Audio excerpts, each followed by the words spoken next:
3 ஆல 1233 டிவைட் பண்ண போறோம். சோ ஃபர்ஸ்ட் 1 டிஜிட் எடுத்துக்கிறேன். ஃபர்ஸ்ட் 1 டிஜிட் பாருங்க. இந்த டிவைட் பண்ற வேல்யூ விட இந்த வேல்யூ வந்து ஸ்மால் நம்பர். அதனால வந்து டிவைட் ஆகாது. ஓகேங்களா? சோ நம்ம டைரக்ட்டா இந்த 2 டிஜிட் எடுத்துக்கலாம். இல்லனா நம்ம இத டிவைட் பண்ணாத காரணத்தால இங்க 0 போட்டுட்டு இங்க வந்து 0 போட்டுட்டு மைனஸ் பண்ணா 1 வரும். ஓகேங்களா? சோ அதுக்கு அப்புறம் இந்த 2 வந்து நான் கீழ இறக்கி 12 ஆ எடுத்துக்கிறேன். ஓகேங்களா? நான் சொல்றது புரியுதுங்களா? சோ நம்ம 2 டிஜிட்டா இந்த எடுத்துக்கலாம். இல்லனா இந்த மாதிரி இது வந்து ப்ராப்பர் மெத்தட். இன்கே சென்டர்ல வந்து 2 டிஜிட்டா எடுக்க முடியாது. அப்போ இந்த மெத்தட் இந்த ப்ராப்பர் மெத்தட் கத்துக்கிட்டோம்னா சோ இது ஈஸியா வந்து டிவைட் பண்ணலாம்.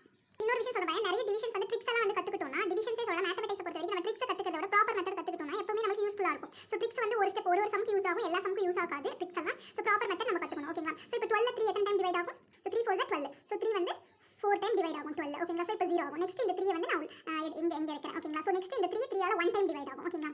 சோ நெக்ஸ்ட் அகைன் இங்க இன்னொரு 3 இருக்கு. சோ அதையும் நான் டிவைட் பண்றேன். சோ 3 ஆல 1 டைம் டிவைட் ஆகும். ஓகேங்களா? சோ இப்போ மைனஸ் பண்ணா 0 ஆகும். ஓகேங்களா? நெக்ஸ்ட் இங்க வேற வேல்யூ இல்ல. சோ இதுதான் வந்து ரிமைண்டர் வேல்யூ. இதுதான் வந்து கோஷன்ட் வேல்யூ. இப்போ நம்ம ஆன்சர் வந்து 0411 கிடைச்சிருக்கு. ஓகேங்களா? சோ எந்த வேல்யூக்கு முன்னாடி 0 இருந்தா அந்த 0 மதிப்பு இல்ல. ஓகேங்களா? சோ அப்போ ஆன்சர் என்ன வந்து 411 இஸ் ஆன்சர்.